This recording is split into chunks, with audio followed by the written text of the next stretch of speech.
अस्सलाम वालेकुम क्लास। आज हम पंजाब टेक्स्ट बुक बोर्ड का चैप्टर 15 फिजिकल ऑप्टिक्स स्टार्ट कर रहे हैं। ऑप्टिक्स मतलब होता है स्टडी ऑफ लाइट और physical optics study of wave nature of light. So the branch of optics that study the wave nature of light is called physical optics. अब बहुत time तक ये क्वेश्चन रहा कि लाइट वेव है या light particle है। अगर लाइट वेव है तो इसको ट्रांसमिट करना चाहिए एनर्जी को from one point to another, और अगर ये पार्टिकल है then it should be stream of particles. यहाँ से हमें वेव की एक डेफिनेशन मिलती है कि wave is a movable disturbance that can transport energy, यानी वेव एनर्जी को ट्रांसपोर्ट करती है। अब लाइट एक वेव नेचर रखती है। इसकी फर्स्ट थ्योरी दी थी क्रिश्चियन हाइगन्स ने, जिसे हाइगन्स थ्योरी कहते हैं, इन 1678। ये वही है जिन्होंने फर्स्ट पेंडुलम क्लॉक इन्वेंट किया था इन 1656 में, और 1678 में उसके बाद उन्होंने ये थ्योरी दी कि wave nature of light. His experimental evidence was not convincing, क्योंकि इससे तकरीबन 6 साल पहले यानी 1672 में न्यूटन की एक कार्पस्कुलर थ्योरी थी जो कि ज़्यादा एक्सेप्टेड थी, ज़्यादा फेमस थी। इसमें आइजैक न्यूटन ने कहा कि the corpuscular nature of light. Corpuscular mean होता है स्मॉल पार्टिकल, यानी लाइट स्मॉल पार्टिकल्स की नेचर रखते हैं, जो कि ज़्यादा एक्सेप्टेबल थ्योरी थी। इसके बाद 1801 में यंग्स इंटरफेरेंस एक्सपेरिमेंट, जिसे कि यंग डबल स्लिट एक्सपेरिमेंट था, जिसने प्रूव किया कि लाइट शोज इंटरफेरेंस, यानी लाइट इंटरफेरेंस का फिनोमेना शो करती है। On and only waves show interference, और सिर्फ वेव्स ही हैं जो इंटरफेरेंस करती है। This prove the wave nature of light. उसके बाद तकरीबन 60 साल के बाद यानी 1860 में मैक्सवेल थ्योरी थी, जो कि कहती थी कि ऑसिलेटिंग इलेक्ट्रिक चार्जेस, यानी वाइब्रेटिंग इलेक्ट्रिक चार्जेस प्रोड्यूस करते हैं इलेक्ट्रिक फील्ड को, और चेंजिंग इलेक्ट्रिक फील्ड प्रोड्यूस करती है मैग्नेटिक फील्ड को। Changing magnetic field again produce करती है इलेक्ट्रिक फील्ड को। सो ये दोनों एक दूसरे को म्यूचुअली रीजनरेट करते हैं। ये दोनों फील्ड्स ट्रेवल करती हैं इन द फॉर्म ऑफ वेव्स, जो कि हैं इलेक्ट्रोमैग्नेटिक वेव्स। जब इन वेव्स की स्पीड देखी गई तो दैट इज 3 इंटू 10 की पावर 8 मीटर पर second. This is the speed of light. इस थ्योरी से पता चला कि light is an electromagnetic wave. उसके बाद इन अर्ली 20th सेंचुरी में क्वांटम थ्योरी थी, जिसमें क्वांटम मैकेनिक्स ने एक्सप्लेन किया कि the dual nature of light. Light एक डुअल नेचर रखती है, एज वेव भी एक्ट करती है और एज पार्टिकल भी। एज वेव लाइट प्रोपोगेट्स, यानी ट्रेवल करती है as an electromagnetic wave, and light behaves like photons, यानी मासलेस पार्टिकल की तरह बिहेव करती हैं when interact with other matter. Physical optics. The question about the nature of light has turned out to be a difficult one. Does light transmit energy from one point to another as a wave or stream of particles? यानी light की nature wave की तरह है या stream of particles की तरह है। A wave is being defined as a movable disturbance that can transport energy. Light exhibits wave nature in several phenomena. Unlike other waves, we cannot easily decide the nature of light as it does not reveal itself in an obvious way. The wave nature of light was first proposed in 1678 by Christian Huygens. The experimental evidence in support of wave theory at that time was not convincing. Consequently, the Newton theory about the corpuscular nature of light in 1672 was more famous and accepted. यानी इससे पहले जो Newton की theory थी corpuscular nature यानी small particle nature of light, वो ज़्यादा famous और एक्सेप्टेबल थी। Young's interference experiment performed in 1801 proved wave nature of light and thus established the Huygens wave theory. In 1860, Maxwell considered light to be the electromagnetic waves. According to him, the oscillating electric charge can produce changing electric and magnetic fields that mutually regenerate each other and can propagate through vacuum. Maxwell के इस experiment में electromagnetic waves use हुई थी, जिनकी speed equal to the speed of light थी, जिसकी वजह से पता चला कि लाइट इलेक्ट्रोमैग्नेटिक वेव है। आगे in early 20th century the quantum mechanical explanation revealed the dual nature of light, both wave and particle characteristics. Depending on the experiment, it propagates as an electromagnetic wave but interacts with matter as discrete massless particle called photons. However, the wave theory of light is still valid and explain phenomena of light successfully. In this chapter, we will study the properties of light associated with its wave nature such as interference and diffraction. इस chapter में हम interference और diffraction के phenomenas को पढ़ेंगे और light जो है वो वेव नेचर भी है, पार्टिकल नेचर भी है, लेकिन इस चैप्टर में हम सिर्फ उसकी वेव नेचर को ही स्टडी करेंगे। वेव फ्रंट एक इमेजिनरी सरफेस या लाइन है। कंसीडर करें एक पॉन्ड है, उसमें एक पत्थर फेंका तो उसके बाद उस पत्थर के इर्द गिर्द लहरें बनेगी। वो लहरें दायरों की शक्ल में होंगी और बाहर की तरफ फैलेंगी। अब जो पहली लहर आपको नज़र आती है वो क्रस्ट होता है, उसके बाद एक पॉइंट यानी नीचे की तरफ होती है, वो ट्रफ होता है, फिर अगली लहर होती है, वो होता है अगला क्रस्ट। तो अगर हम ये एक पत्थर फेंका है, कंसीडर करें इसके गिर्द हम आसानी के लिए 3 लहरें बनाते हैं। तो पहली इस लहर पे देखें, इस पे हैं 4 points A B C D। ये 4 पॉइंट्स सेम फेज में हैं, यानी सारे के सारे क्रस्ट पे हैं। अब अगर यही पॉइंट्स मैं ट्रफ पे देखूं, यानी ये लहर 2 लहरों के दरमियान का पॉइंट ट्रफ है, ये point A B C D ये चारों यहाँ पर भी इन फेज हैं, दो सारों का सेम फेज है। और अगर मैं इसको अगली लहर पे देखूं यानी सेकंड लहर पे, तब भी ये सारे A B C D same phase में हैं। इन पॉइंट्स को अगर एक इमेजिनरी लाइन से ज्वाइन कर दिया जाए तो वो एक वेव फ्रंट होगा। यानी यहाँ पे भी एक वेव फ्रंट बन सकता है, यहाँ पे एक वेव फ्रंट बन सकता है, यहाँ पे भी एक वेव फ्रंट बन सकता है। तो वेव फ्रंट की अब डेफिनेशन देखें। A wave front is an imaginary surface that connects all the points where the waves have same phase. सारे पॉइंट्स को कनेक्ट करें और उनका फेज भी सेम हो। वेव फ्रंट 3 टाइप्स की होती है, प्लेन, सर्कुलर और spherical. Plane wave front represented by straight lines, यानी स्ट्रेट लाइंस की तरह हम शो करेंगे उसे, जैसे light waves from distant stars या water waves in ripple tank. Ripple tank में तो प्रॉपरली स्ट्रेट या प्लेन वेव फ्रंट्स क्रिएट की जाती हैं। दूसरा है circular wave front, this are represented by circle. जैसे ये ऊपर वाली एग्जांपल दी कि अगर पॉन्ड में पानी जो है उसमें पत्थर फेंका जाए तो उसमें भी सर्कुलर वेव फ्रंट बनेगी, यानी water inside a pond. Spherical wave front formed in 3 dimensional space, यानी ये हर डायरेक्शन में जाती हैं, 3 डायमेंशनल स्पेस में होती हैं, जैसे साउंड वेव्स, लाइट वेव्स। अब वेव फ्रंट के कुछ पॉइंट्स हैं जो आपको पता होना चाहिए। अगर पॉइंट सोर्स स्पेस में हो तो वेव फ्रंट हमेशा स्फेरिकल बनेगी। जैसे हम कहें कि ये स्पेस में सन है, इसकी वेव फ्रंट्स जो होंगी वो हर डायरेक्शन में स्फेरिकल होंगी, और हमारे लिए ये अर्थ पे आते आते हम इसको प्लेन लेते हैं। इसीलिए जो प्लेन वेव फ्रंट में एक एग्जांपल दी थी, light waves from distant stars या कोई मून, सन, इनसे जो वेव्स आ रही हैं, वेव फ्रंट आ रही हैं, वो हमारे लिए प्लेन है, लेकिन एक्चुअली वो हर डायरेक्शन में है, स्फेरिकल हैं। तो स्पेस में जो भी पॉइंट सोर्स होगा उसकी वेव फ्रंट स्फेरिकल होंगी। The shortest distance between wave fronts is equal to the wavelength of wave. Wavelength of wave होता है, आपको याद होगा कि एक वेव में क्रस्ट होता है, फिर ट्रफ होता है, फिर क्रस्ट, फिर ट्रफ। तो एक क्रस्ट से लेकर अगली क्रस्ट तक का डिस्टेंस एक वेवलेंथ होता है, या एक ट्रफ से लेकर अगली ट्रफ तक का डिस्टेंस एक वेवलेंथ होता है। और वेव फ्रंट था पॉइंट्स ऑफ सेम फेज, यानी सारे पॉइंट या तो क्रस्ट पे हों सेम फेज में, या सारे पॉइंट ट्रफ पे हों सेम फेज में। तो यहाँ पे कहा है the shortest distance between wave fronts is equal to the wavelength of wave. यानी एक वेव फ्रंट अगर यहाँ बनेगी इस क्रस्ट पे, यहाँ सारे पॉइंट सेम फेज में होंगे, तो अगला वेव फ्रंट अगले क्रस्ट पे ही बनेगा, उनके दरमियान डिस्टेंस एक वेवलेंथ का होगा।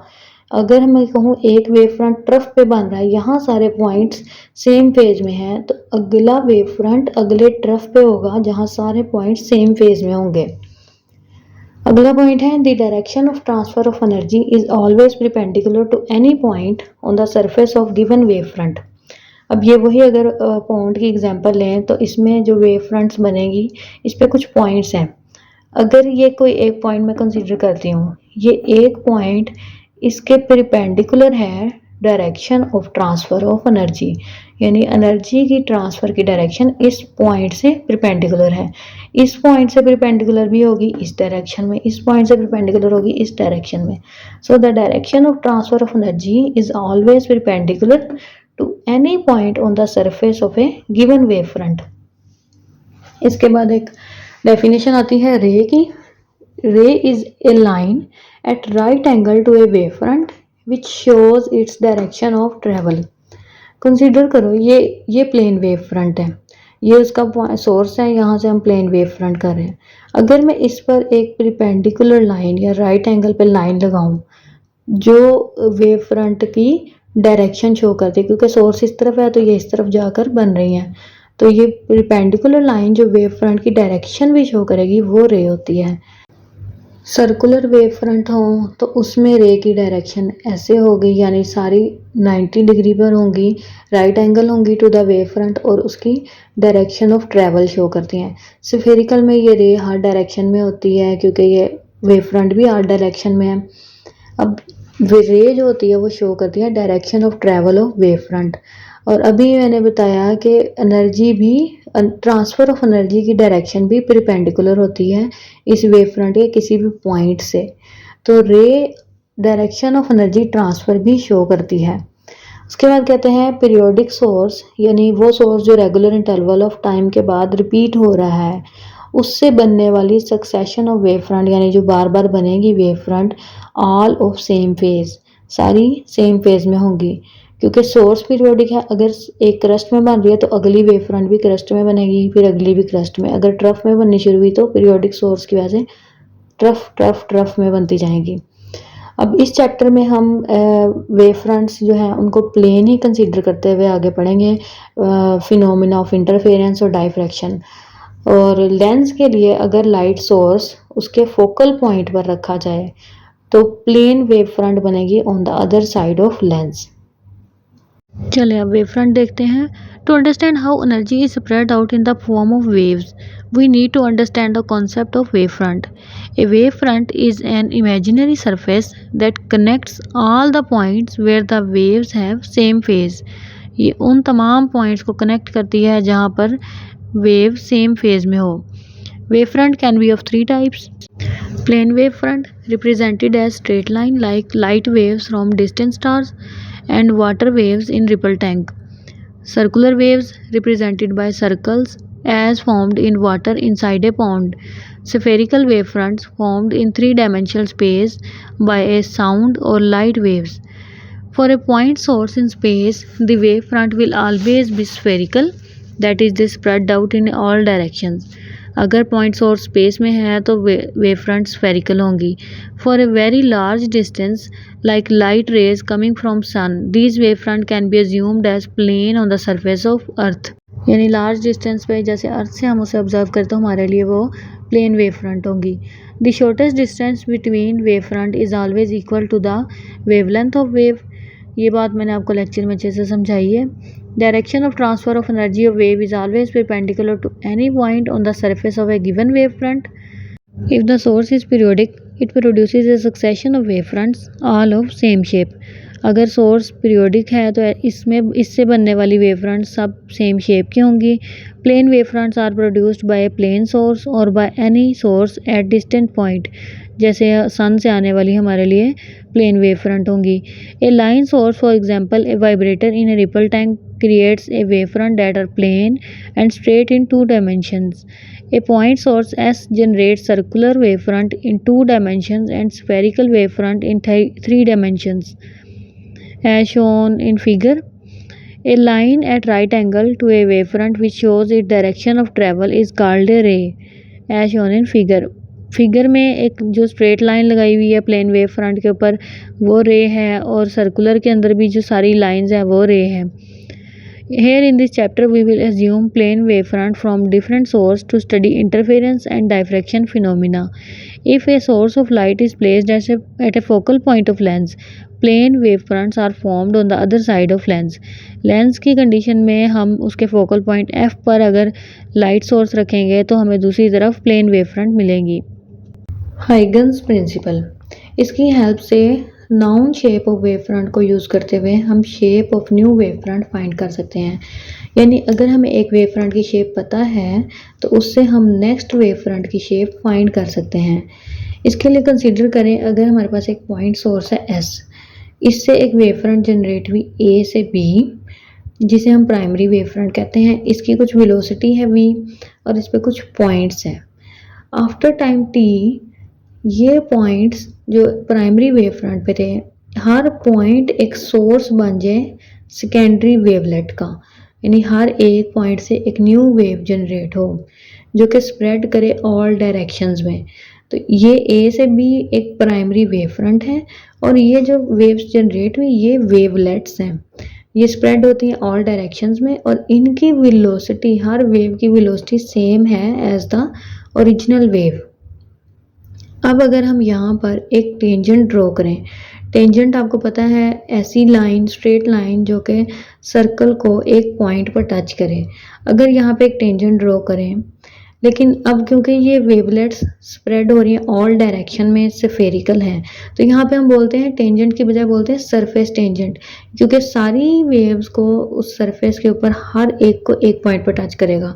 तो हम यहाँ पर अगर एक सरफेस टेंजेंट ड्रॉ करें, जैसे यहाँ देखते हैं, अगर ये सरफेस टेंजेंट C से D हमने ऐसे ड्रॉ किया, तो ये जो C से D होगा वो होगी न्यू वेव फ्रंट या सेकेंडरी वेव फ्रंट, जिसने कुछ डिस्टेंस ट्रेवल किया S which is equal to VT यानी वेलोसिटी और टाइम, प्राइमरी वेव से सेकेंडरी वेव तक का डिस्टेंस ट्रेवल किया। ये सरफेस टेंजेंट जो CD है, इसको हम कहते हैं एनवेलप ऑफ सेकेंडरी वेवलेट्स। ये वेवलेट्स जो छोटी छोटी वेव्स थी, इनका एनवेलप है। तो अब हम हाइगन्स प्रिंसिपल को स्टेट करते हैं, stated by the Dutch scientist Christian Huygens.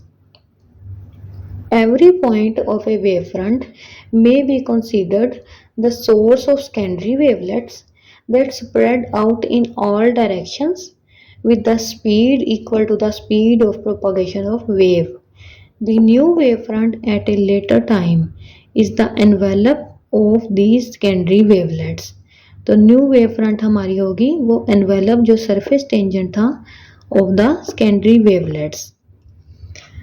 हाइगन principle का रिजल्ट जो था वो बिल्कुल सेम था जो मैक्सवेल इक्वेशन से ऑब्टेन हुआ, और हाइगन्स प्रिंसिपल एक ज्योमेट्रिकल मेथड है for finding the shape of wave front.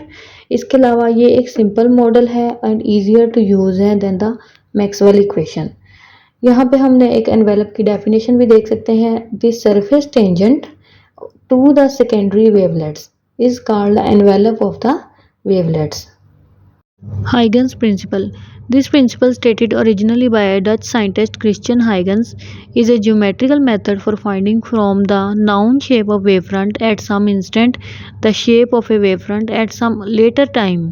यानी एक नाउन शेप से हम एक अननाउन न्यू वेवफ्रंट की शेप कुछ टाइम के बाद फाइंड करते हैं। Huygens assumed that every point of a wavefront may be considered the source of secondary wavelets that spread out in all directions with a speed equal to the speed of propagation of wave. The new wavefront at a later time is then found by constructing a surface tangent to the secondary wavelets, or as it is called, the envelope of the wavelets।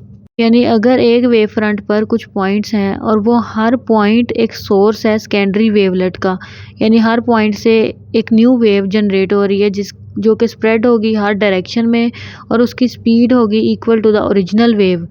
अब new wave front हम बना सकते हैं अगर वहाँ पर एक surface tangent draw करें जो टच करे हर सेकेंडरी वेवलेट को, और ये सरफेस टेंजेंट जो हर सेकेंडरी वेवलेट को एक पॉइंट पर टच कर रहा है उसको हम कहते हैं एनवेलप ऑफ द वेवलेट्स।